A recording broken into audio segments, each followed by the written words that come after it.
Okay, I know everyone's enjoying their meals, and you can continue to eat, but I think we are going to just start the program just so everyone gets to enjoy the rest of their afternoon. We're already running just a few minutes behind, but we don't want to make that gap any bigger.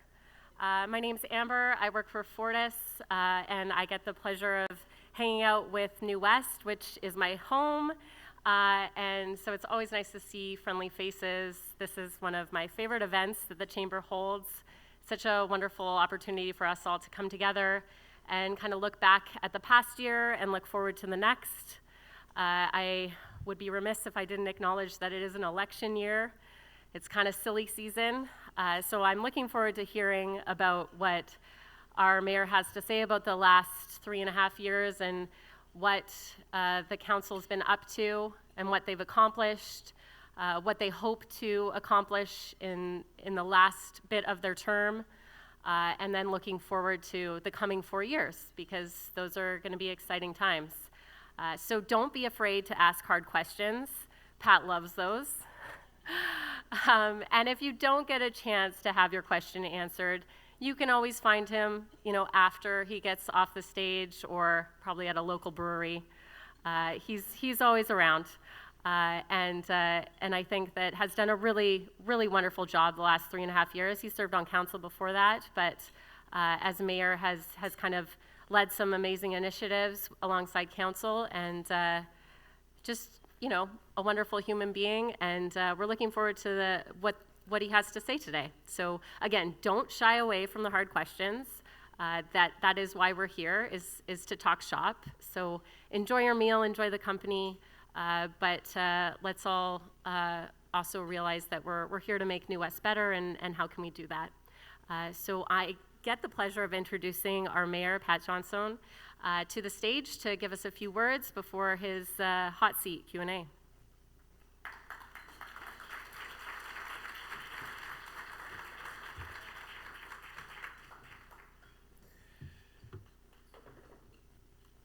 I just want to start by saying I also appreciate soft questions. Nothing wrong with a good softball question. It makes everybody feel happy after. So don't be afraid. Anyway, thank you, and welcome to Salt Lake Casino, and thank you for joining me here today. I want to start by acknowledging that we are meeting on the unceded and unsurrendered land of the Halkah speaking peoples, and these are the lands where the ancestors of the Kakite First Nation have worked, lived, and thrived for generations. And I'll just say, there's an empty seat here today. It's always been an honor to have Chief Rhonda Larrabee at this event, and her presence is still strongly felt whenever we gather in New Westminster. And it's a testament to her impact in this community that her memorial just a couple of weeks ago was attended by what seemed like pretty much every person in New Westminster. It was an incredible event. Our current land acknowledgement in the city talks about colonization making invisible histories and connections to the land. And it's Rhonda's continued legacy and her gift to this community that she has made those connections visible again. And we are a stronger community because of that life work that she gave to this community. I want us all to remember Rhonda and her incredible contributions to New Westminster, and to send love and support from the entire community to her and her family as they grieve.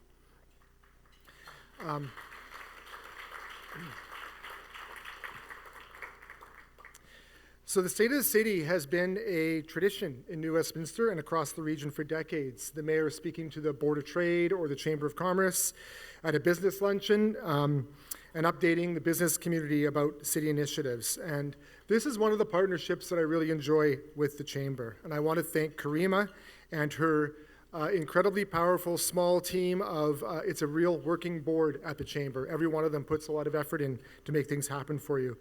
So I want to remind everyone that the Chamber is here to support the collective advocacy of business in the community, small and large businesses alike, and that your membership in the Chamber helps assure that there's a strong, unified voice from business to be heard at City Hall and to be heard at senior government halls. And trust me, Karima has an ability to be heard. This time last year, I started this by talking about mentioning that things were unprecedented and uncertain in the world. There was global unrest, there was anxiety, there was change. We were coming off the heels of provincial and federal elections. Our largest trading partner was shredding its trade partnerships while doing its best to beat up on its own democracy. But those elections from last year brought us bold leaders in Victoria and Ottawa, and so things were surely going to be on track real soon. That was the goal. Here we are a year later, and headlines are war in the Middle East, inflation, failing international relations, continued economic uncertainty. All that results in uncertainty. Our costs are up, supply chains are tenuous, consumers lack confidence, margins are tight, good staff are hard to find. All of this is uncertainty. And it's the one thing, uncertainty, that makes it hardest for your business or your organization to plan, to invest, or to even think about growth. So when I say I hear this, there's something you probably don't know about me. I grew up in retail. I mean that literally. When I was a kid, my parents owned a small independent sports store. I grew up on the floor of that sports store. And when I was a teenager, I spent my teenage years working in that sports store. And then as I got into my 20s, I moved on to managing sports ski stores, bike shops, first in the Kootenays and then around the Lower Mainland. And this was the 1990s. And the resource economy was not secure in the 1990s in British Columbia. It was struggling, and my industry, the sporting goods industry, was consolidating. And I remember that strain, the strain of feeling, do I hire another tech for this season? Do I pinch back a little bit on my inventory purchases because I don't know where people are going to be in 3 months when that inventory comes in? I don't know how excited my community is going to be about purchasing in 3 months from now. And recognizing, the ski industry was brutal. If I don't sell it by the Christmas rush, then in February I'm giving it away at cost. And I know that businesses here, you're feeling those kinds of pressures too every day. And today you're working in a different context where staffing challenges are obviously prevalent for everybody. But add on top of that, Amazon and AI and the changes that we're having right now, it is a stressful time. But I also talk to a lot of small business owners in this community, folks like Kat at Zesty Lemon or Abia at Lenore Pizza. And these are people working hard and turning their passions into success in the community. In those two cases, mostly by force of their personalities. But I also met with Sarab from Kruger Products. And Kruger Products, people might not know, is New Westminster's biggest family business. And I mean that because they support a workplace culture in that place that is second to none, where everybody in that place is valued. And because of that, they have second and third generation employees working at that plant in New Westminster. People who are born and raised by generations working in that plant in New Westminster. So all I have to say, there are businesses doing good things, and there's good work happening in business despite all of this uncertainty. And I'm here to tell you, keep up the good work because we're going to get past these uncertain times. And this region, this province, is best equipped in the world to weather these geopolitical storms. Our province is showing incredible resilience. And while the storms are brewing, people in New West and people in British Columbia are putting on our galoshes or our cork boots, and we're getting to work. But what makes an organization resilient during uncertain times? It's having a financial buffer and strong reserves. It's having the strength to pivot and the willingness to diversify. It's having clear goals and not getting distracted by disorder, by fear, and by anxiety. And it's by taking care of the people. For a business, that means supporting your employees who are at the front line and feeling these strains the most. And it means remembering who the customer is and what they need in the moment. And in that sense, the city isn't that much bit different than your business. New Westminster has always been a place defined by resilience and renewal. From our historic buildings to the vibrant and diverse and rapidly growing community we see today. But growth is never just about numbers. It's been about people. It's about families who are putting down their roots here in New Westminster. It's about entrepreneurs taking risks. And it's about neighbors coming together to build something bigger than themselves. And as a result, New Westminster is seeing unprecedented business growth. The rate of new business growth in this city has outstripped population growth over the last decade. And according to the background work we're currently doing as we're renewing our economic development plan, for the first time in a long time, we project in the decade ahead that job growth in this city is going to be growing faster than population growth in this city. So before I start celebrating the work that the city has done over the last year, I want to acknowledge that our partnerships with senior governments are a part of what is keeping our city bustling right now. We are benefiting from a bit of the good old fiscal policy. There are tough economic times, certainly, for the province especially, but we can see investments right here in New West. They're putting the finishing touches right now on a $1.2 billion Stalawassam Bridge. They're also soon to be opening phase 2 of the RCH expansion, which is almost 1 million square feet of new hospital space in New Westminster. We have one public school under construction right now. We have a second one about to break ground and just got an announcement that a third new public school is about to start breaking ground in New Westminster. Plus, we have student housing at Douglas College being built, and we have 3 other supportive and transitional housing projects under construction right now in New Westminster. We have secured these investments for the community, even in these difficult times, by being stalwart in our priorities, by developing partnerships, and by saying yes when the opportunity came. So just last week, I was at the opening of Uptown New West. This is the first new high-density building in the Uptown neighborhood in more than a decade. 338 units of secured rental housing, including affordable non-market housing to be operated by Senior Services Society. There's 2 new restaurant spaces, a Pilates studio, I won't be going, JJ Bean coffee shop, and along with that commercial space commercial space that's going to be rented at below market rates to Family Place, which is a nonprofit supporting families in New Westminster. It is an incredible building, from the tenant mix in it to the public art and streetscape out front.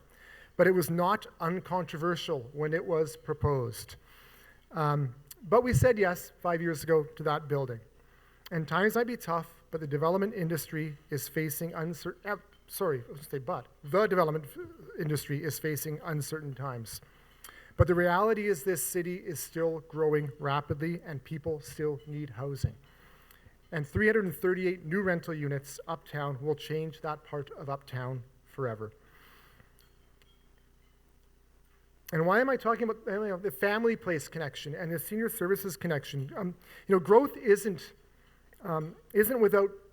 growth without connection can feel really hollow, I think.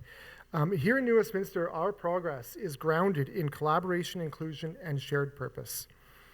And the business community plays a vital role in that. You are not just the job creators, you are the community builders. The cafes where the people gather, the shops that bring life to the streets, and the services that support our daily lives.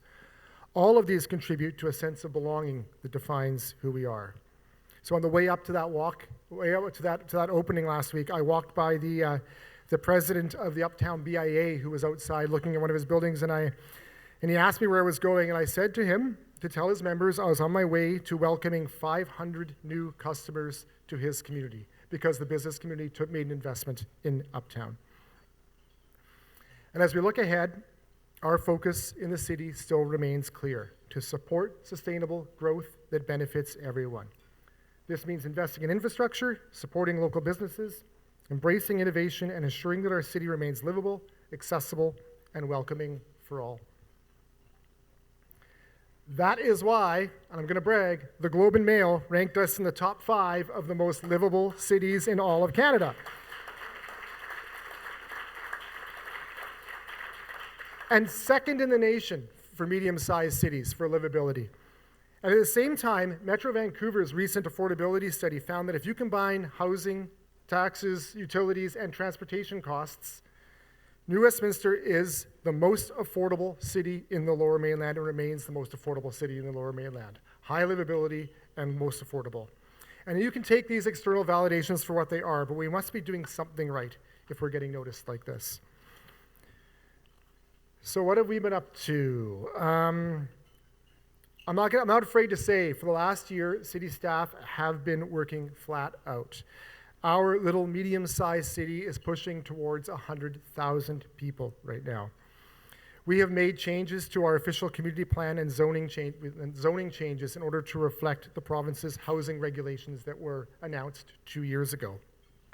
We, all the time, sought to meet the letter of the law of these new regulations around permitting higher density around SkyTrains and for the introduction of fourplexes and sixplexes into residential areas, single-family residential neighborhoods. But then we went beyond the letter of the law and led a community consultation about how this type of change actually fits into the new Westminster context. And as a result, we took extra measures to open doors for new townhouses so that growing families have more options than just apartments in the missing middle, and that seniors can actually downsize into a townhouse where they still have a little bit of piece of ground and a garden, even if they can't care for the very large house. It's too large for their needs now. We've also pre-zoned areas around all of our SkyTrain stations for non-profit affordable housing up to 6 stories. Pre-zoning for non-profit affordable housing takes a big barrier out of the way to affordable housing getting funded by senior partners, getting the red tape out of the way to build the kind of housing that this community and this region so desperately needs. And we've now updated our amenity contribution charges bylaw. Doesn't that sound exciting? This is a new regulation from the province, but starting on June 30th, we can apply this new tool, and it allows us to make sure that new community and recreation amenities can be funded along with growth in a transparent and accountable way. So I'm going to talk about community and recreation space because 2 years after the opening of Thomasout Aquatic and Community Center, we can now report on the success of the largest capital investment the city's ever made. When we planned this new facility, we were hoping to increase by 50 or 60% the number of visits compared to the previous Canada Games Pool and Centennial Community Center. Turns out the visits have more than doubled. More than 1 million people a year are visiting Thomasout. And on top of the awards it got for architecture, for operational excellence, for sustainability, and for accessibility, the greatest reward is visiting the community living room space in the center of Thomasout every day and just seeing people being there, hanging out, and enjoying this great new public space. Last weekend, I went up to Thomasout to see the Sea Otter Shihai. The new Westminster Judo Club had been in the basement of the Centennial Community Center for more than 60 years. And with them now relocating to Thomasout, they have honored the name Sea Otter House. That's what Thomasout means, Sea Otter House. And they've honored that by actually making the sea otter the mascot for their club. And for the first time, they're actually able to host a regional Shihai or judo tournament in their home facility. Out of the basement, they're now up in a bright new gym, open gym space with big windows, where our staff worked with the judo club in order to design custom cabinets so that the mats could be stored away, and then when it's a multi-purpose gym, when the judo club comes out, it takes them just minutes to get their mats out, get it set up, and they have a proper judo facility. This is what it means to partner with community and partner and deliver for community. And last weekend, hundreds of youth as young as 8 years old with sea otters on their judo-gi, on their uniforms, using that public space that works for them and proud to invite everyone from around the region to see their new home. That was great. That was just wonderful to feel, and it's a reason why we do this work. And now the TAC is running smoothly. It's time to start building that next phase of recreation spaces in this community. We recently approved our new Parks and Recreation Master Plan after 2 years of public consultation and working with the sports organizations in the community. And we are beginning the feasibility work on the next generation of facilities that will support growth of sports in the community. New sports courts at Simcoe, Grimston, and Moody Park in order to replace our aging collection of lacrosse boxes, and at least one of those will be a new multi-purpose covered outdoor sports court. And we'll be doing major upgrades to the sports court at West Burdenco, which is a big space but needs a little bit of work. This after the already committing to the all-weather field in Queensborough. And along with this, we are making the commitment to a third sheet of ice to complement the Queen's Park Arena and Moody Arena. A commitment to new multi-purpose community center in the downtown. I'll just say one thing. No longer will lacrosse kids have to go outside of New Westminster to do their beginning of the season evaluations. We will have the facilities in order to accommodate that here in New Westminster. And so the next 5 years is going to be a period of rapid parks and recreation growth in the city, and this plan is the roadmap that we need to see that growth succeed. This, alongside with major investments that we're already making in upgrading the Massey Theatre, in active transportation investments we're making to build safe transportation streetscapes for all users. Our urban forest renewal program that is seeing thousands of new trees planted and nurtured, making us more resilient in the climate disruption that is coming our way. And when it comes to climate action, we're no longer just doing the work to reduce our climate impact and reduce greenhouse gases. We are now completing our climate change adaptation and resilience plan. This is our first comprehensive set of plans and strategies to address the impacts of climate disruption. So we are more coordinated in response to flooding rain events and to murderous heat domes. Investing in the things that will keep our residents safe and our businesses operating through the changes that we can all see coming. And then there's a lot of this unsexy work that just makes us a better running city. Our AMI transition, making our electricity grid smarter, and letting our electricity customers better understand how they are using their power. And that involved us, over the last 2 years, installing more than 37,000 new electricity meters across the city with advanced technology. We have updated our permitting systems and made it easier for development. We have improved cybersecurity, improved our records management systems and our technology inside City Hall to modernize the delivery of service. It's not flashy work, but it's foundational work, and you will recognize it when you come to City Hall and try to have that interaction with City Hall. We are better coordinated and better able to respond. And we're extending our capital budgeting this year for the first time to 10 years. We're regulated by law to plan ahead 5 years for our capital budgets. We're extending that to 10. And along with our detailed asset management work, we have a better understanding now of the strengths and weaknesses of the assets that we have in our city. So we are better prepared to finance their renewal and their management. There is not a better prepared city in BC for the decade ahead than the city of New Westminster. And financially, we have the reserves and the systems in place to ensure that when asset renewal is needed, we can pay for it. This is how you build resilience for uncertain times and how you assure that a city remains livable and a place where residents and businesses can thrive. So ask any mayor in British Columbia, and I'm talking to them all the time, and the overlapping crises of homelessness and mental health are top priorities for residents. This is a place where the New Westminster approach is not only seeing progress, it is being shared with other communities across BC, and is being supported by significant senior government investments. Our crime severity index is at its lowest level since 2018, with significant reductions in the last year or two in crime, a 23% reduction in violent crime, and a 14% decrease in non-violent crime severity. And this doesn't happen by chance. With additional provincial funding, the New West Police Department spent an additional 3,200 hours on proactive bike and foot patrols in the downtown area.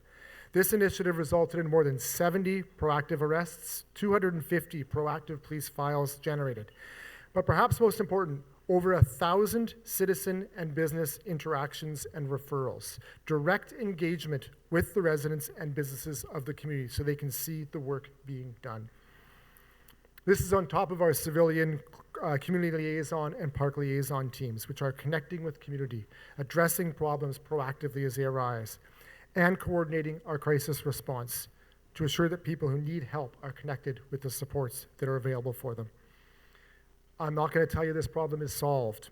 It's not time for a victory lap on this work, but serious progress is being made. And within our ability, we are reducing the harms of the overlapping crises for businesses, for housed residents, and for people unhoused alike. We all know the cure for homelessness is homes.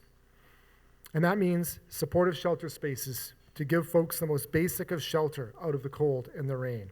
And it means building transitional housing for residents ready to get out of the homelessness cycle. Homes where they can have an address and get mail. A safe, warm bed and a lock on their door so they can get 8 hours of safe and secure sleep. And access, 24/7 access to staff support and counseling to help them address the barriers that they may have to more permanent housing and their barriers to self-sufficiency. This is what the Tiny Home Village provides: safe, transitional housing with wraparound care in a model proven to work in other jurisdictions, in Kelowna, in Duncan, in Fredericton, in Campbell River, in Peterborough, and in jurisdictions across Canada.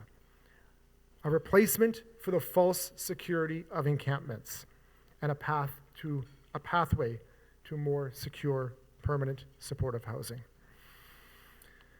Supportive housing like the 52 units that are opening this summer on 6th and Agnes, like you're seeing under construction right now near 22nd Street Station. I am proudest in this city when we say yes to solutions that are proven to work in other jurisdictions, and that we are able to secure these investments from senior governments. Canada is one of the richest and safest nations in the history of the world. We are rich in resources. We are largely isolated from strife and from war. We have stable governance. We have advanced services.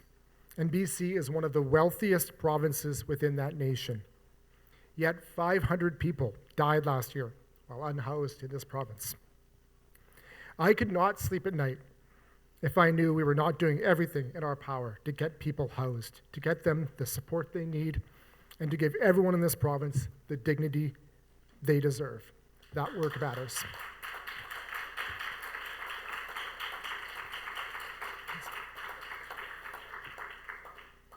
So the state of the city is strong. It's as strong, actually, as it's been in decades. We've got a strong local economy. We have a growing and hyper-engaged community, and we have a clear sense of direction. But we're also dealing with real pressures, and we shouldn't pretend otherwise. What matters now is how we respond to those pressures. We have a long tradition in New Westminster of working together. This city and this business community have a long tradition of working together. We have strong partnerships with the Chamber of Commerce, with our 2 business improvement areas, and with the new Sapperton Business Collective. And we have organizations in this city, from Tourism New West to the Hayak Festival Association, to Pride, and to the New West Salmon Bellies. They're all working together to build community, and all are represented here today. So I thank you for the work you're all doing to build community every day. And this summer, Uptown Plaza will soon be hosting regular outdoor performances brought to you by the Uptown BIA. This summer, we're going to have residents gathering at public events across the city to watch Canada play in the World Cup. And the city will be activating public spaces like never before in partnership with arts, culture, and economic development partners in the city. Our grant envelope for support of these programs was expanded by 50% this year, because one thing we learned is that when you put on a party, New Westminster likes to show up. People are seeking connection and are seeking to connect and to be engaged with their community. And when they do, we end up with happy residents, we end up with happy customers, and we end up with nearby customers. And we end up with that improved confidence in these customers when they show up at your door. And what I see from businesses, from community organizations, and from city staff is a willingness to keep showing up and working through this. And that's what gives me confidence, and that's what gives me a hope for the next year in New Westminster. So I want to thank you all for showing up here today and for everything you and your organization does to support this incredible community. And I'm looking forward to your questions. Thanks.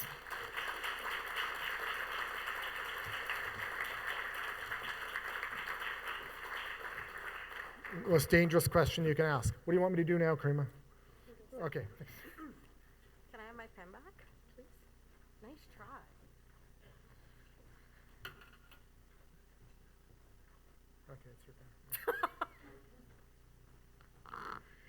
It's a pen from a pet food company, Patrick. Thank you, Mayor Johnstone. And you're right, I'm not afraid to speak up. If I can go to Ottawa to ask for the removal of GST from pet food on behalf of Pets Canada, I can go to Ottawa for the businesses in New Westminster. And I'm not afraid. Ask Ashana, she'll tell you. Thank you. A couple of things before I introduce Haley. On your table, there are tent cards that has a QR code that you can scan to submit your questions. The questions will then be sent over to the moderator to ask, so please feel free to submit your questions from there. We also have some door prizes, so please don't leave right away. I would now like to introduce Haley Wooden-Hastings. Haley serves as the strategic advisor to British Columbia's Lieutenant Governor, supporting initiatives that advance economic opportunity, innovation in health, and meaningful inclusion. An award-winning journalist and editor, she was previously editor-in-chief of 3 publications, including Business in Vancouver. Haley has been a Pulitzer Traveling Fellow, Overseas Press Club Foundation Scholar, and a recipient of other national and international fellowships and awards. She's a board director of the Royal Columbian Hospital Foundation and Big Sisters of BC Lower Mainland. In 2022, she graduated from Columbia University's Graduate School of Journalism as a valedictorian. Haley is also the recipient of the King Charles Coronation Medal. Haley is our moderator extraordinaire. Welcome, Haley.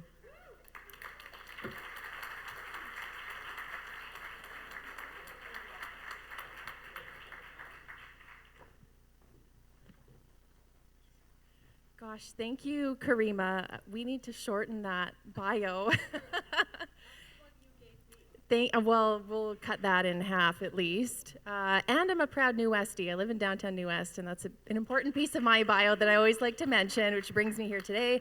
Thank you, Karima, and to the Chamber for bringing us together for this important conversation. Mayor Johnstone, thank you for your State of the City address. I know it's like we can't see, I think that makes it better, right? You can't see anyone, it's just us here on stage. But thank you for being willing to answer our questions. We really appreciate it. I want to pick up on something that you said, and that's that the city is seeing unprecedented business growth and that it is in fact outpacing population growth at this point in time. Can you tell us a bit about what you feel is driving that success story? It sounds like a success story anyway. Wow, what's driving that?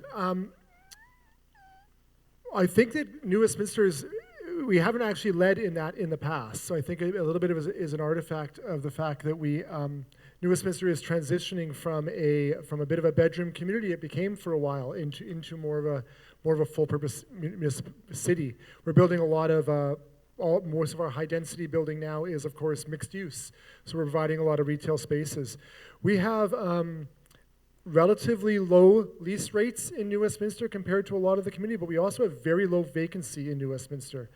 I think there's also a bit of the change in the nature of work in that people are doing some of their work, like we don't, even office spaces, people are doing more work from home, people are doing work in different ways. So I think that building a livable city where people want to live is the thing, and people are living here and they're actually bringing work closer to home. I think it's also this idea of people are choosing to live in a place where they can work and live near each other. The commute is very old school.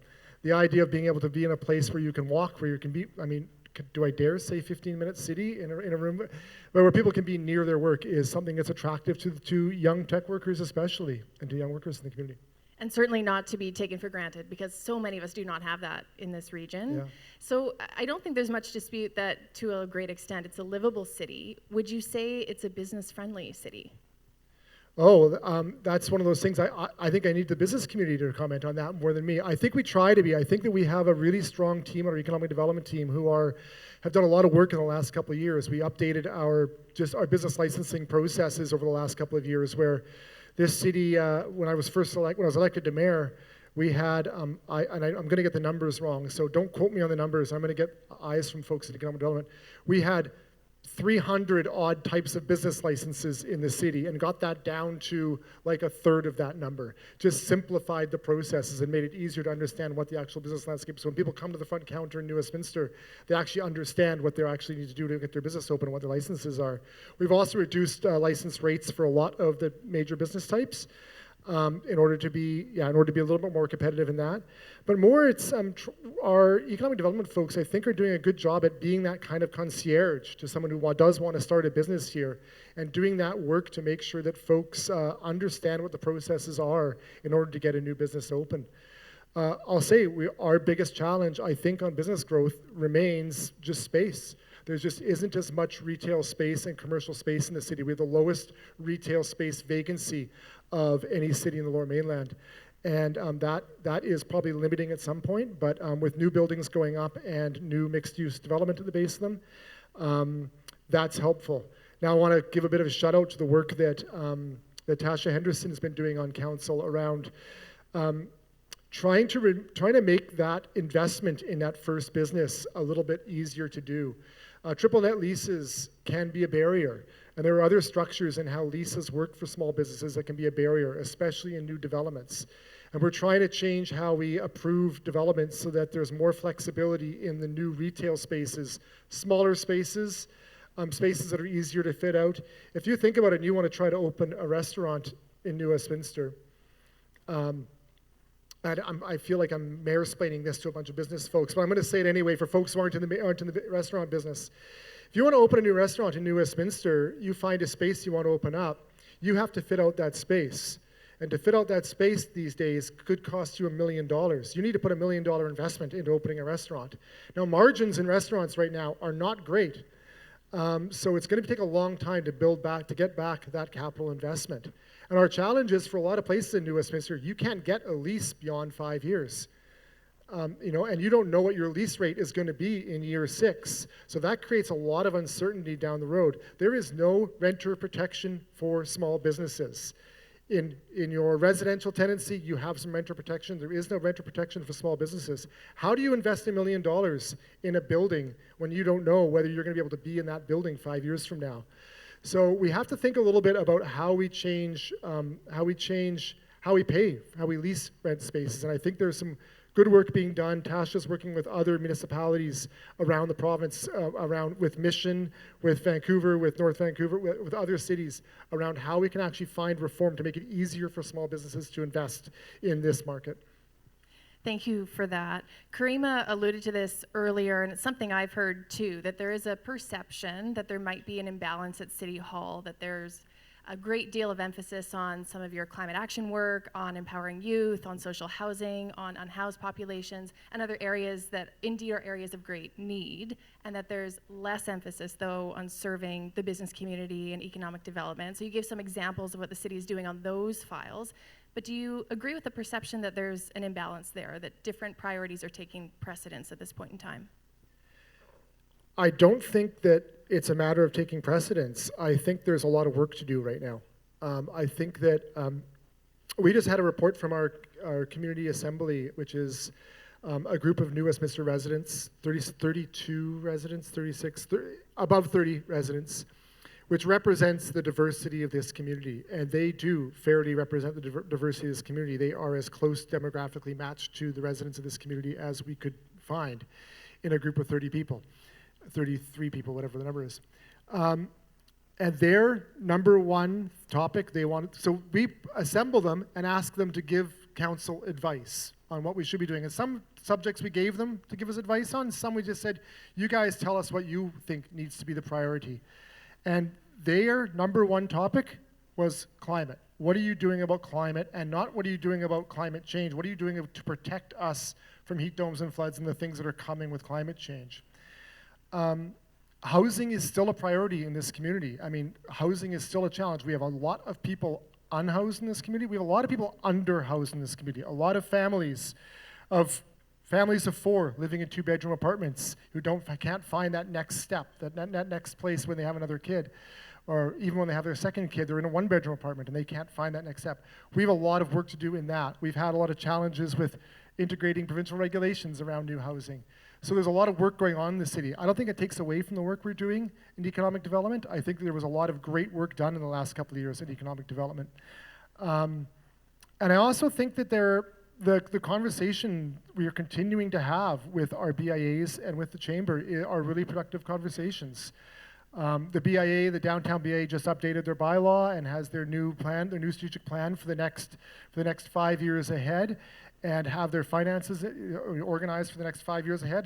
That's a good conversation. When we're doing work when we did work on the downtown crisis response project, we brought the BIA in to have that conversation to find out what works for them. I mean, business needs are not really that different than the needs in the rest of the community. People who run businesses in this community need employees, and they need employees to be able to afford to live in New Westminster. So there are a lot of challenges facing local governments right now, and I wouldn't say that business needs are at all in the back burner there, but it's part of the mix. Focusing a little bit on downtown New Westminster right now, is council satisfied with the current state of downtown from both a business and a visitor perspective? And tell us a bit about some of the action items you have ongoing to perhaps address some of the challenges in that part of the city. The answer to the first question is I don't think so. I hate to speak on behalf of all of council, but I will speak for myself. No, I don't think downtown is where we need it to be. I think there are great things going on downtown. I think just yesterday we had the soft opening of the westward expansion of Pier Park. When I go down to Pier Park, I go down to the quayside. There are so many people down there right now. There are people showing up downtown. There are people walking downtown. The quayside is shifting to young families. It used to seem like a bit of a retirement community. Now it's actually full of young families. Those new towers downtown are full of young families. There are people showing up. That said, yeah, the business mix isn't great right now. We still have too many empty lots. We don't have a lot of empty buildings, ironically. We don't have a lot of leasable space in downtown New Westminster. The leasable space is empty, but we have empty lots. And it's a real challenge right now to figure out how we're going to get those empty lots activated. Those empty lots don't belong to the city. They belong to private business owners. And we have very limited tools to get them activated. But we are trying our best to get those activated. And I think that the work in progress, as I mentioned, around some increased police presence, around some work around through the crisis response project to make sure we have community liaison officers, to make sure people living and working downtown have someone to call if they're having challenges downtown, is important work. Yeah, so I would say that there is work to do downtown. I'm not gonna lie about that, but I think that when I'm down there, people are down there. It is busy, it is bustling. The downtown BIA is doing incredible work, especially in the summer, programming that space and making sure people are down there. So it's not a disaster. It's a piece that we need to continue to work on, because there are businesses down there who are doing really well and are really prospering right now. But it's just not enough space, and it's not enough to create real energy on the street right now, and that's the work we have to concentrate on. And new amenities coming too, right along the waterfront, that will open hopefully soon. I can see it every day getting developed, so there is a vibrancy there, no doubt. Yeah, we're having some conversations right now. Obviously, there's the new westward expansion of Pier Park, which is going to be an incredible space. You can go down there right now. It's got a soft opening. It's got that new park smell. That new park smell. That's a nice way to put it. That new park smell is soil. It's compost. Sorry, folks, but plants got to grow. So it's a great new space, and people love it already, and are excited about when it's fully built out. But we're also having conversations at council right now about Anvil Centre. We're having conversations about other spaces downtown, recognizing that one thing that Anvil Centre hasn't done that I think we kind of hoped it would do a decade ago is it hasn't necessarily been the community center that has drawn people in as a third place to spend time. There's been some work you might have seen happening over the last few months around trying to attract people to come in there. They have community evenings at Anvil Centre to bring people in to play games, to do other activities. No charge, just a time to come in and meet your neighbors and spend some time in Anvil Centre. Now, they do it on Monday nights when council meetings are on. I don't know what that's all about, but so we are having conversations about Anvil Centre. There is a new community space that will be opened with the building that's currently being built on Victoria Street.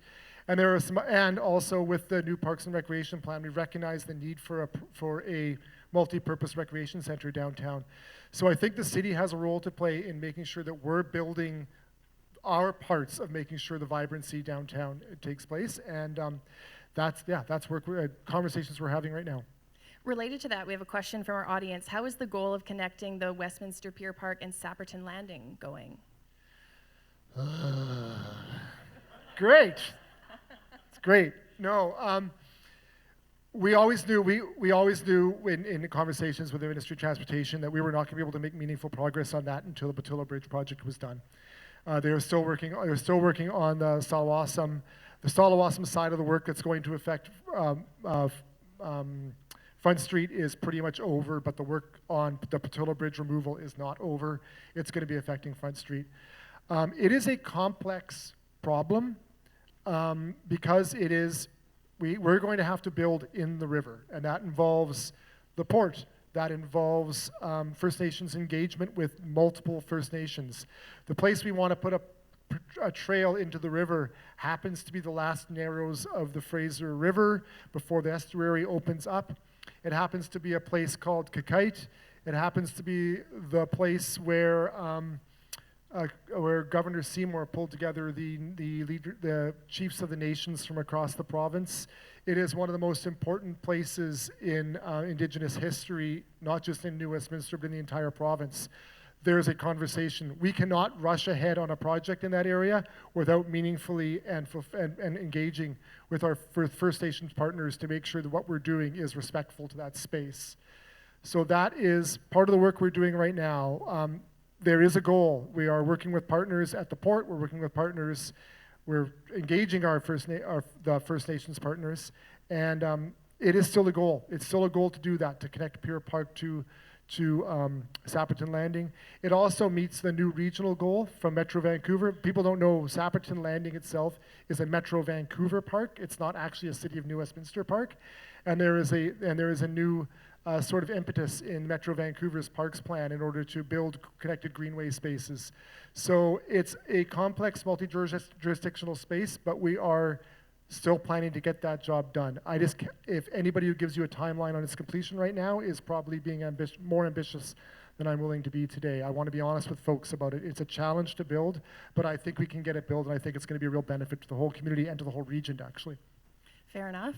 In keeping with the topic of downtown, then we can move on to something else, but obviously there's a concentration of support services in that part of the city, not unlike what you might find in other cities in the region or around the world, but it does bring certain challenges too. A question we received in advance from a business owner was, is there any option to potentially relocate some of those services and support options to other parts of the city, or are they where they're meant to be and where they will be?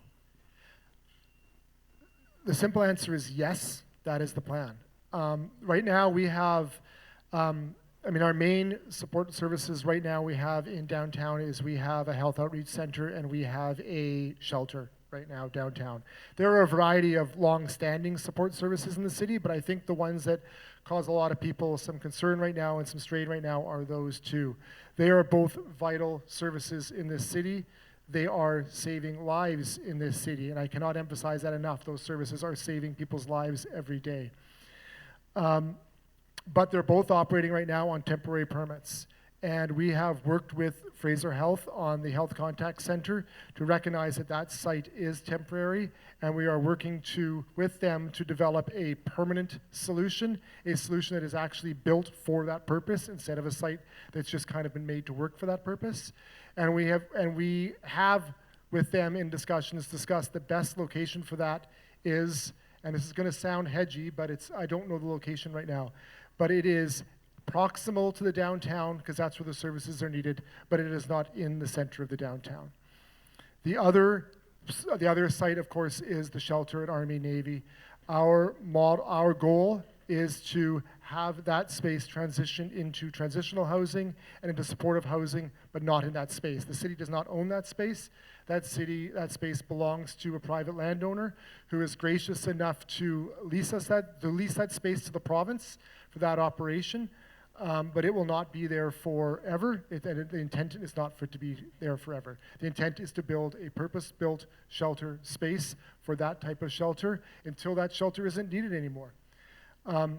We also recognize that shelter will be needed until we build transitional housing, and transitional housing will be needed until we build more supportive housing. So there is a housing continuum that we're working towards in the city. And I'm really glad that we were able to secure significant investments from the provincial government to get housing along that spectrum built and operated in this city. But it's not enough. It's not enough right now, and it's not enough anywhere in the Lower Mainland. So the answer is yes. We recognize that all those services do need to be in places where people are. There is also an interest in seeing the services distributed a little bit better so that it's not all concentrated in one place. And just because it actually serves more people that way. A question from our audience. 40 people could have a home in the Tiny Village project, but some politicians are attacking it. How do you deal with that and maybe shed some light too on the progress being made in relation to that project?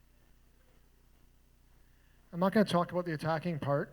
This is the State of the City address, and I'm furiously avoiding making any campaign announcements or anything in this event. This is about the city, not about my future. But that project, yes, it's not just about, 40 people won't have a home in that place. Potentially hundreds of people will have a home in that place. The purpose of transitional housing like that is not for it to be a permanent home.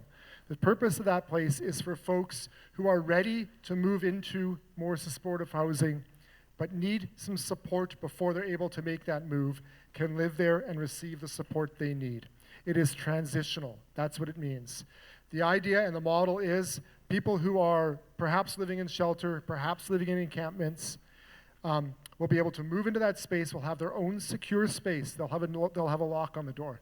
They'll have their own bed. They'll have their own desk. They'll have their own place to store their goods. When I talked to the mayor of Kelowna about this, he said, in talking to the folks who have moved through the 3 sites they now have in Kelowna that work on the same model, he said, when you talk to the folks who have moved through that place, he said the most important part of it was actually that they could get 8 hours of sleep. You don't realize that if you've been in entrenched homelessness for years, it may have been years since you have had 8 hours of safe, secure sleep. The toll on your mental health of that is, it's unimaginable to most of us. Homelessness, we talk about homelessness and drug addiction and treated mental health as overlapping crises. The reality of a lot of it is that homelessness causes a lot of those other problems. So the idea of transitional housing, folks can be there, they can be there, some are there for 3 months, some are there for 6 months, some of them are there for a year. And then they are able to move into permanent, purpose-built, supportive housing where they have their own home, their own address, they pay rent. I mean, they pay rent for this transitional housing as well. This is not a free place to stay. This is transitional housing built to get people out of entrenched homelessness and into a place where they can move into permanent housing. I will say it sounds like it's my project that I'm promoting to you right here today. It isn't. It's a BC Housing project. But I will tell you right now, I am supportive of it because every conversation I have had with a local government leader in other parts of this province who have had this model operate in their city have told us, yes, do it. And in fact, one of them said, how many units? I think it's actually 30 units. How many units? Can you get more? Can you get 60 units? Do you have room for more? Because this works. This is actually the one thing that has helped them in their community, get people off the street and out of the situations which are leading to them getting caught in crime, getting caught in other issues, getting caught into the legal system, the negative impacts of being unhoused. This is the one thing that has really worked for them to get people out of that cycle and into a productive cycle and into sustainable housing. So I believe that it works. I've been convinced by my cohort across the province that it works, and I think it will work in New Westminster. It doesn't, and that none of that takes away from the legitimate concern I hear from people in the community about what this actually looks like. It's new, it's a different model, and it's a lot of uncertainty, and people react difficultly to uncertainty. We have got BC Housing together with the industrial partners. We've got them together with the railways down there. We've got them together with Fraser River Pile and Dredge and with Kruger. And we had really good conversations with them. And they've been able to tell BC Housing, look, we're going to have agreements for this space. We're going to put conditions on the operator of this space. We are going to do things to make sure that there is an operational model that works in our community. And they have been able to talk to those industrial partners, and they've said, well, these are the things we need to make sure that this operates safely in our community. And those conversations have been productive and ongoing. I think that that's a conversation we have to continue to have with this community. The conditions of how this is going to operate are still a work in progress, and those are and this conversation we're having with the community right now, the concerns we're hearing from the community right now are being heard. They're being heard. And we are talking to BC Housing about those, and we are going to do everything we can to make sure that the operational model for this space is such that we address every concern that we can address in the community. But ultimately, the alternative is the encampments that have been there now. People who are living in tents or living in ramshackle shacks with no supports, with no counseling, with nobody there to help them when they're having trouble, with no measures to make sure that they're safe around the adjacent industrial properties. That's not a model that's working for anyone right now. So, yeah, I am going to champion this, and I think that we need to champion. I think that we need as a city to recognize that we can't address homelessness without solutions, and this is one of those solutions. It's not the only solution, it's one of them. Thank you. Now, I know you said you're trying to avoid making any campaign commitments or promises, but if you had a few more years to lead our city in the role that you're in, what are some of the things you might prioritize around business development and economic development in New Westminster? Downtown. I think that we've struggled, even this term, dealing with some of the empty spaces downtown. Dealing with the potential for development of those spaces and the reluctance to develop those spaces for the people who own it. I think we've worked a lot with some carrots, and we have perhaps not applied what comes with carrots? Sticks. We have not applied sticks. I think that we need to put some energy into that. We have some regulatory authority in New Westminster, which is unique to New Westminster, the Downtown Revitalization Act of 1980, whatever it was. Jamie McAvoy would know whatever it was. I think it actually dates back to SkyTrain, even before Jamie's time. But we have some authority and some powers downtown that we've been reluctant to, I think, apply because we're trying to work in partnership with folks and try to bring them along. I think that's an important piece in right now. I think the downtown needs a little love, and I think that our other. I mean, I'm glad to see the Saperton business area is doing their collective. I'm glad to see support the business collective. Hey, Paul, thanks for helping in your work to put that together. I think that kind of businesses working together in order to support. Like, I think. Man, East Columbia is rocking right now. I just feel good about East Columbia right now. It just feels like the kind of street that it just feels like a good place right now to be running a business. And it's a different model than downtown. It's a very different model. I think it's going to be weird what happens when you've got another 2,000 hospital employees in that area. It's going to put some pressure in that downtown, in the Saperton area. I think that 12th is an interesting business area and still continuing to go along. Its power is its diversity. Its power is its relative affordability to set up a business. It's a relatively low risk area to set up a business because rents and lease rates are low. And that makes it a really interesting dynamic place. I think the Queensboro, I've talked to some folks recently around who are interested in talking about a bit of a business collective in Queensboro, because Queensboro is such an interesting, strange business area. There are a bunch of little small businesses in Queensboro that are keeping sort of the core and you and in that area running, and then they have this behemoth over here of the supercenter, and how do those two work together and actually build the business environment in Queensboro is an interesting question. But I think downtown is, I think that, and I want to go through the business areas to make sure I'm respecting them all, but I think downtown is where the heart of the city's business community is. I think both, and I think that's the incredible work that the BIA is doing down there and the work that the businesses are doing down there. And it is actually, and again, every time I walk downtown, I see people walking the street. I see it as a dynamic place. And I think that we have to celebrate that. And at the same time, the city's got a job to do to make sure that those few empty spaces, the few gaps in the streetscape are filled and are made productive and made to add to that energy instead of right now, I think they're taking away from the energy a bit. One of our audience questions is, are there plans to turn downtown into an entertainment district? You're going to have to talk to the BIA about that. No, I mean, honestly, I mean, part of that is, it's a conversation. There's a couple of things. There's always been a discussion about that, and entertainment districts are interesting things. The businesses have to be interested in that. Businesses have to be interested in taking that as their economic interest forward, and I'm happy to talk to the BIA and to the members down there about what that looks like. It's always a place that comes up often, and then the other thing, plug your ears, folks. Why, I've got a microphone on my face. The old idea of car-free areas, there are cities where there's that car-free stretch of 2 blocks of businesses that it's vibrant and it works and it's happening and it's the center of the area. And there are areas where that exists and nothing happens. No one goes there. So I don't know what the elements are that makes the difference between a successful area like that and an unsuccessful area like that. And that's an interesting conversation to have with the businesses downtown.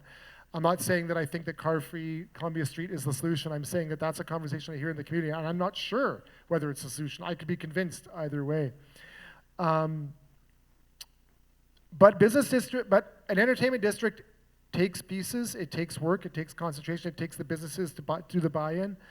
The entertainment district in Vancouver is not working right now, and it continues to not work.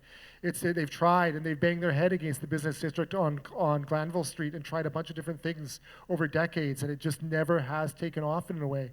And again, bigger minds than mine have to be applied to that. And that we should have a talk about that through our economic development plan.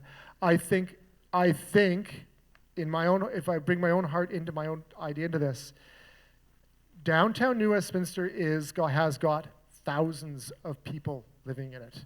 And there are thousands of people living in it right now who didn't live in it 10 years ago. It is a fast-growing neighborhood.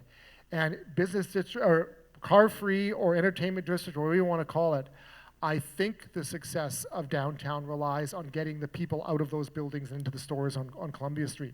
I think that Columbia Street needs to be the front door, the entrance, or the downtown business community of those 1,000 people who live there. So that's a big dichotomy. Is the business decision do you want this to be an attractor to attract people from around the region to come in on a Friday night and party?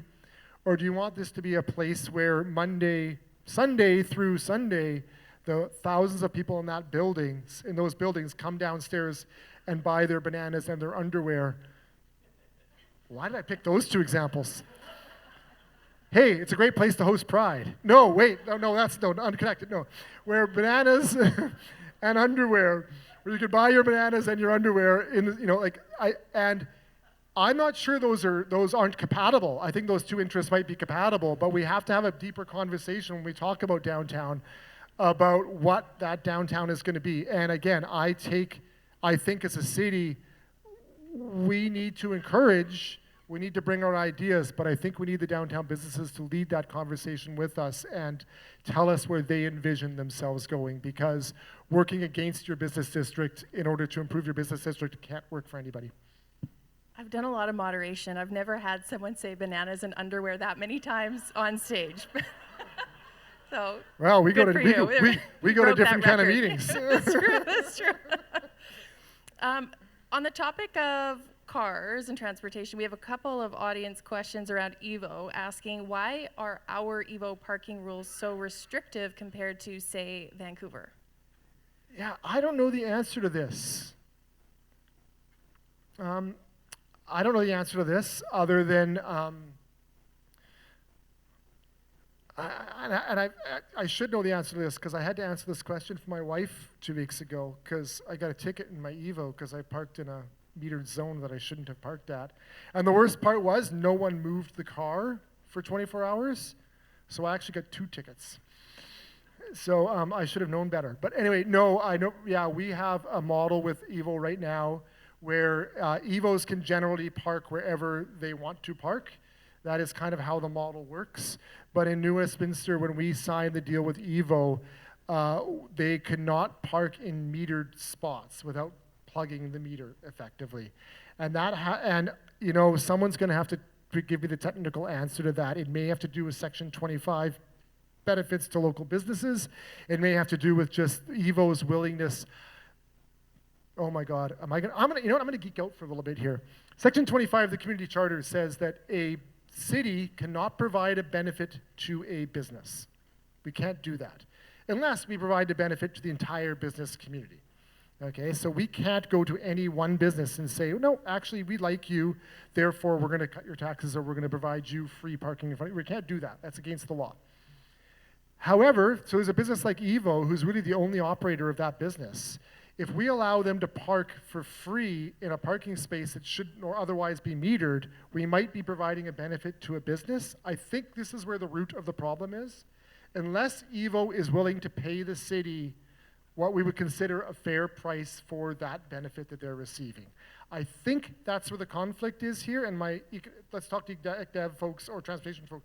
Not even ECDEV, it's transportation folks. We'll talk about it afterwards, about what that means. So I think that's where the rub is. I suspect in some other cities, they probably have found a deal where they pay for that metered parking space and are able to therefore provide that to their customers.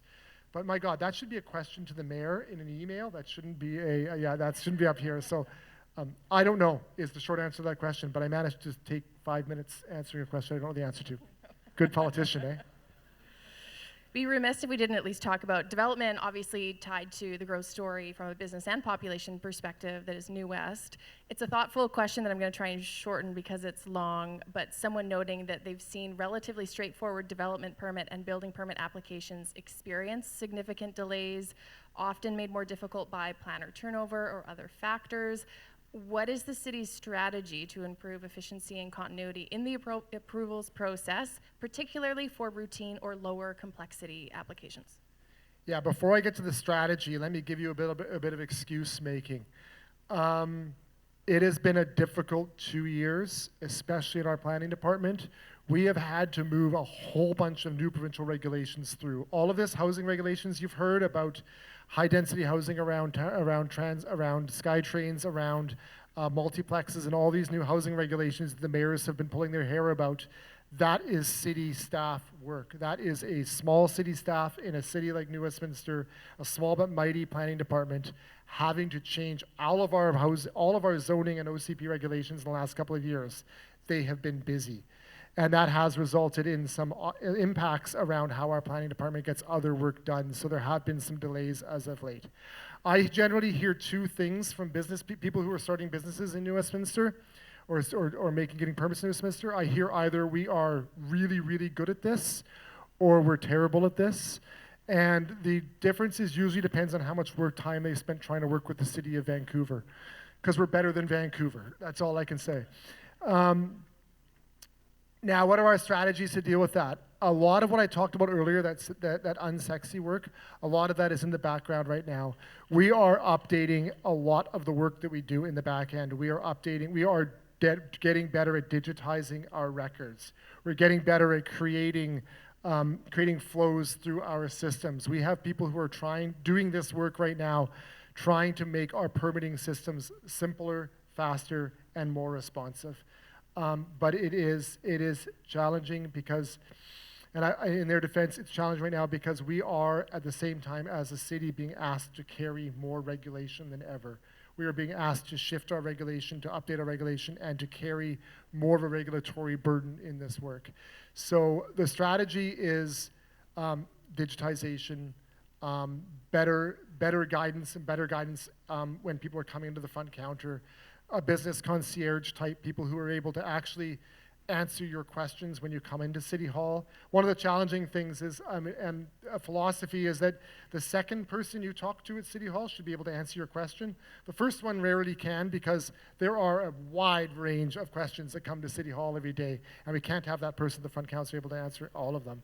But the goal of having at least the second person you talk to should be able to answer your question. And if they can't, then it kind of should be on them to come back to you and answer that question for you, right? Because chasing people around is a really difficult thing for anyone to do, because the challenges are complex. I hear that, but I also hear really positive feedback around the work that our staff at the front counter are doing, and the staff that are connecting with folks. I hear positive feedback all the time about the work that they're doing.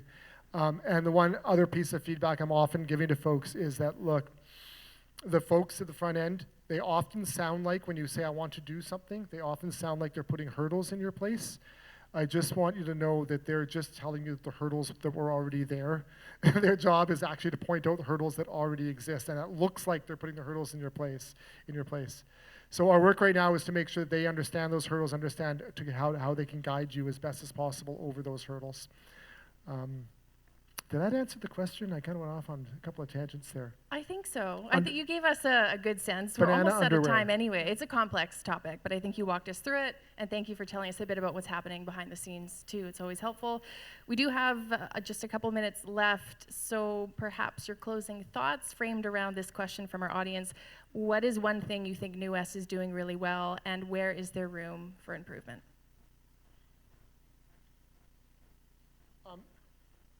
There's a lot of things we're doing well.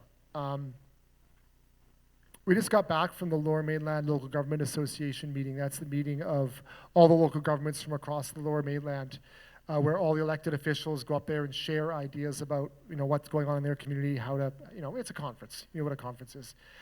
And I'll tell you, you go to those conferences and we hear ideas about what cities can do. And more often than not, we look at each other and say, yeah, that's what we're already doing. Yeah, that's what we're doing. They should, like New Westminster, we aren't very good at bragging in New Westminster. We're actually doing a lot of stuff really, really well compared to what's happening across the province. We're feeling the same pressures.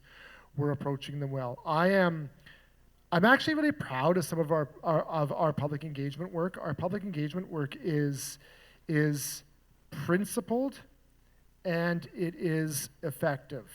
And what public engagement work, when it's principled and effective, looks like, unfortunately, is it often looks like the city saying no. Because when you are principled in your public engagement, you're not just talking to the 5 people you already know. You are reaching out to the community and reaching out to the breadth of the community, and you are hearing more opinions from more people. And the more opinions you hear from more people means it's more people who you can't make happy with your final decision. We have to find balance. We have to find ways to address concerns that we hear, but we also have to recognize the more engagement we do, the more we hear feedback on the decision that was made isn't the decision that more people in the community want. But we also are doing, I think the more important part of our public engagement is that we are reporting back on what we hear. Nothing worse than when you do get involved in a public engagement and then the city makes a decision based on that, and it wasn't what you want, and you don't know why. It went into a black box, and then the city went a different direction. We are reporting back on that work, so you can go on and see what the feedback we got. We are reporting that, and I think that's an important thing to close the loop for folks when they do take the time to get engaged in New Westminster. I think we are empowering partners in this community really well. I mentioned some of the organizations in the room here today who are partners in the community, and recognizing that the city needs those partners if we're going to be successful at anything we do. We can't do everything. We need the community to come along with us. And so we are working with, just looking around the room right now, the Fraser River Discovery Center folks over there. We're working with the Hayak Festival Association. We're working with Pride. We're working with folks around the community who are doing good work. We're trying to find ways to support them better. And we're also, I think, trying to be humble and say there's times when we have to step back and let them do their work and get out of their way. Because we can't do it all in the city. We need those partners. I'm really proud of that work. There is a lot of really I mean, I'm my own geek. There's a lot of cool work we're doing in Vision Zero right now, bringing the Ministry of Transportation and Fraser Health and our engineering department and our police department and Ministry of Transportation all together in a room to talk about data sharing and talk about how we share information from road safety incidents in a way that is actually going to allow our engineering department to take that information and build safer roads. I don't know how to tell you, folks, we don't do this. Cities don't do this. Cities don't find out where the accident is, where the incident is, where the death was on the street, and then take that information and use that to inform how to build a better road. We do that in airplanes. We do that in hospital safety. We do that in the workplace safety. We don't do that in road safety. And we're doing it in New Westminster. We're finding a way, and the provincial partners are coming in with us to help us figure out this new model. If we have time to get this model done and move into the next phase of this work, New Westminster is going to lead this province in road safety because we are actually taking an engineering approach and building safer roads in ways that we know will make them safer, instead of just pulling the safer designs off the shelf that we think will make the road safer. Like, that's really cool work. I love doing that kind of work. And again, man, people in New West show up. That's what I love about this city. It's you asked for maybe a little closing remarks. I also asked for room for improvement, so don't forget about that too. We heard a lot of things that are working well, and then closing remarks, absolutely. Yeah, room for improvement. Telling our story and talking a little bit about the background of how decisions are made and the pressures that we're facing right now. I think we found ourselves a lot in the last couple of years being reactive instead of being proactive in communicating why decisions were being made. We talk about, I'll give you, like, all that stuff I just talked about in road safety. Very few people in this room knew we were doing that work because we're not out there talking to the public about that work that we are doing.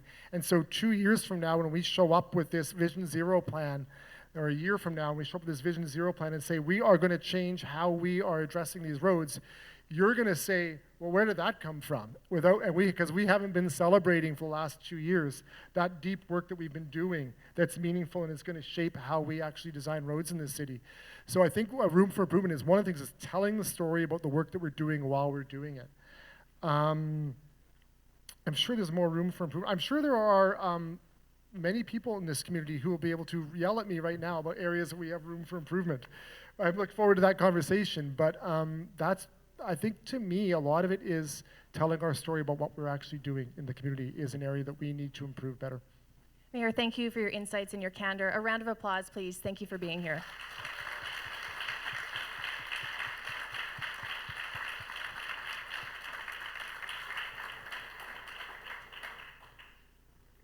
Thank you, Haley. Thank you, Mayor Johnstone. We're going to stay here. Stay there? Sure, no problem. It's all good. You said you didn't know how to make a car-free day on Columbia Street. Maybe take a little trip to Paris and look at Champs-Élysées on Sunday.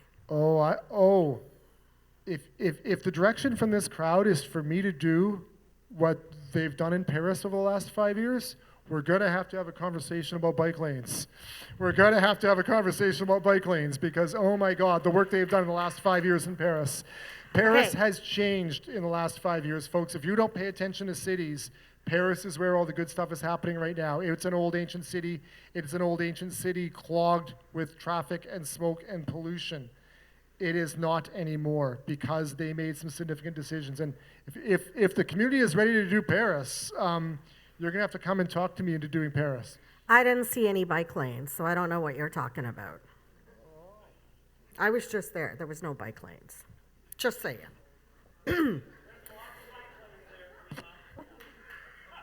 No, there are not. Thank God I don't. ICBC wouldn't insure me. Can you just imagine what would happen? ICBC would be very upset. Anyways, the Champs-Élysées is really nice on a Sunday because it has a beautiful, vibrant shopping street and lots of nice restaurants and entertainment. Hint, hint, Okay, moving on, before Patrick and I get into a fist fight here. I would like to thank Mayor Johnstone for joining us today, as well as Haley for moderating and keeping the conversation focused and somewhat on time. I would also like to thank Saad and his team here at the Starlight for always supporting our events and coming through on us. Joe and his team, I think his team has run away after dealing with me all morning, but thank you, Joe. I appreciate it. And to the team that served us lunch and made our lunch, it was pretty delicious, so thank you.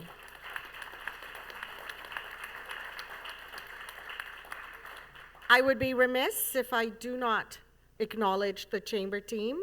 We are a working board and we have one paid staff member and a couple of contractors. So I would like to say thank you to them, because without them, we would not be able to do events like this and punch above our weight. So thank you to the team.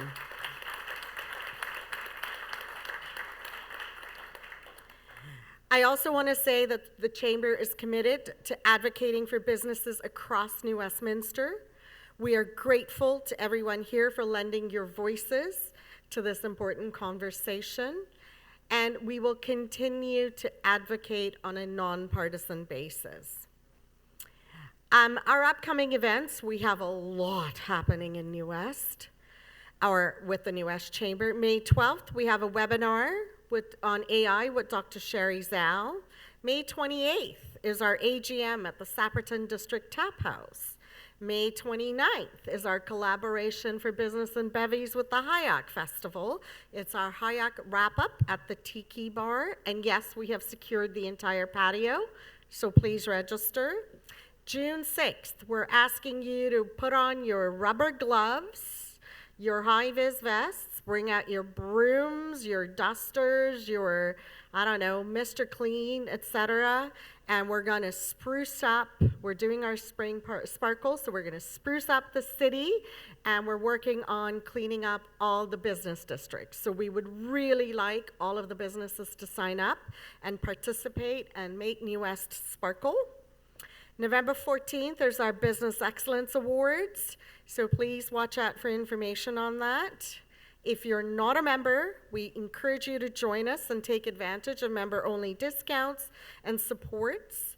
We also would be better able to advocate when we have more members.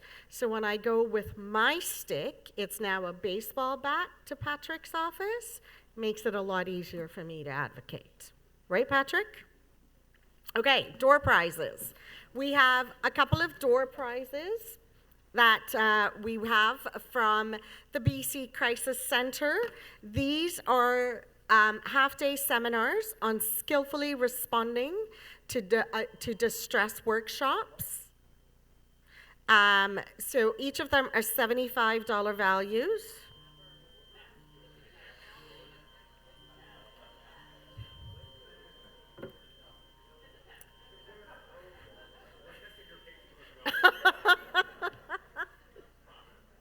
All right, then.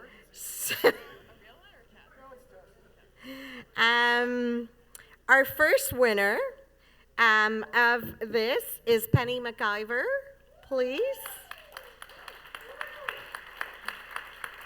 Oh, she's up there, okay.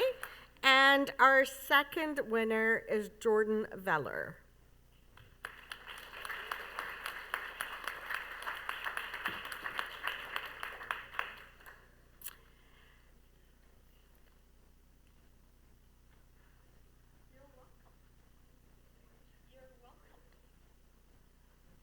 And we would like to thank the BC Crisis Centre for sending those in for us, so thank you. I would like to thank everyone for joining us this afternoon, and we look forward to seeing you at upcoming events. Have a great afternoon. Thank you.